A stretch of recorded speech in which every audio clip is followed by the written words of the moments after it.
د زمانو ستړی د مشم پکې غېږه دې سمه د دمې ځای دی د زمانو ستړی د مشم پکې غېږه دې سمه د دمې ځای دی تادي د بیرته تللو ولې کوي تادي د بیرته تللو ولې کوي زی به راځه مړې نږدې ځای دی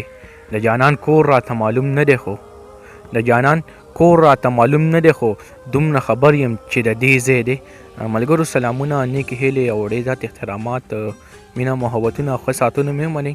اسماعیل زیب یم د پرملو ادبي ټولنې د پیج نه لقمان خاکسار صاحب راسره ناست دی نو لقمان خاکسار صاحب نه به خوندور شعرونه غزل به ورو د ټول ناول خو لقمان خاکسار صاحب تاسو ته په خپل پیج پرملو ادبي ټولنې کې ډېر زیات خرکلې او مینه ویم مننه اسماعیل زیب صاحب ډېره مننه ډېر زیاته مننه لقمان خاکسار صاحب څه به وایي مینهوالو ته نو بس یو غزل به ورته ووایم او د غزل نه مخکې دوه شعرونه دي چې ستا په خوله کې خدای ګوبل شانتې مزه ده ستا په خوله کې خدای ګوبل شانتې مزه ده د حجرې د ګوټ چیلمه ستا نظر او هلک وجنې تور ټوپکه مخ دې رک شه هلک وجنې تور ټوپکه مخ دې رک شه زندګي جوړی قلم ستا نظر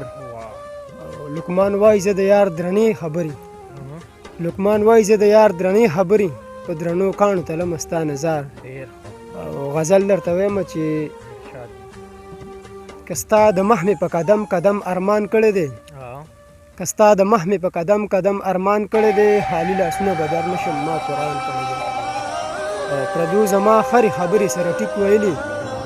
پردو زما خرې خبرې سره ټیک ویلي خپلو د خیر په کار کې هم په ما ګمان کړی دی مننه نه یم خبر رانه د څخه دا بدل اخلي نه یم خبر رانه د څخه تا بدل اخلي نه په چا زړه بدوم نه مې د چا زیان کړی دی او دلته ډاډه راځه د چاړو پروا مه کوه دلته ډاډه راځه د چاړو پروا مه کوه او ما ستا د مینې په ټول کلي کې اعلان کړی دی او مننه او لکه مرید مې ورته خپو ته سمولې څپلۍ لکه مرید مې ورته خپو ته سمولې څپلۍ لکه د پیر غونده خدمت مې د جانان کړی دی او مننه لکه مرید مې ورته خپو ته سمولې څپلۍ لکه د پیر غونده خدمت مې د جانان کړی دی او ټوله ځواني مې د یو بوت په پرستش تېره کړه ټوله ځواني مې د یو بوت په پرستش تېره کړه او خدایه ما معاف کړي څومره ظلم مې په ځان کړی دی او یو ستا کمې دی که هغه راته پوره کړه له خدای یو ستا کمې دی که هغه راته پوره کړه له خدای نور یې په ما د خوشحالولو سم باران کړی دی او مقطع د غزل چې لقمانه څه شول ستا د څنګ هاخواږه ملګري لقمانه څه شول ستا د څنګ هاخواږه ملګري تا چې د چا دپاره ټول عمر تاوان کړی دی ډېره مننه لقمان صاحب نو بس غزل او شعرونه څه به ورته ویل غواړي یو غزل به ورته بل ووایم چې دا ستا پیغور راکوي ښه نه کوي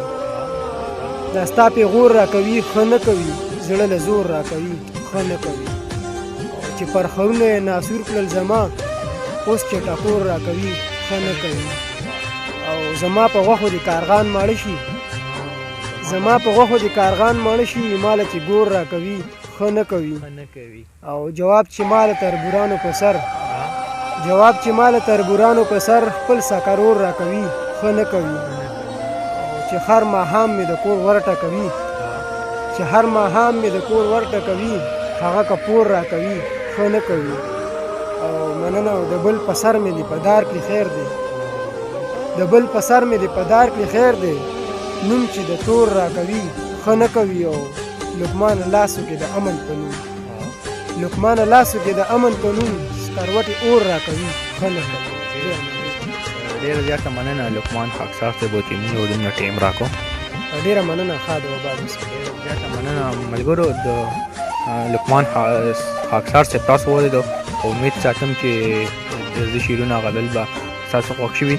په دې دغه صاحب شاه صابر صاحب په دې شعرونو نه اجازت غواړم چې په دروغه خوشحالېږي په رښتیا خفه وي چې په دروغه خوشحالېږي په رښتیا خفه وي هغه سړی خو به زمانه خامخا خفه وي په پېښور داسې چل شوی چې اوس یې پکې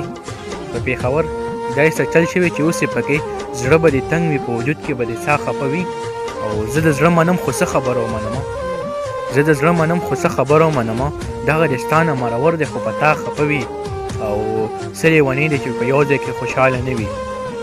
څه لیونی دی چې یو ځای کې خوشحاله نه وي صابر په ښار کې مرور وي په صحرا خفه وي کوم ځای کې چې ښاد آباد او بریالي اوسئ د لوی الله په امان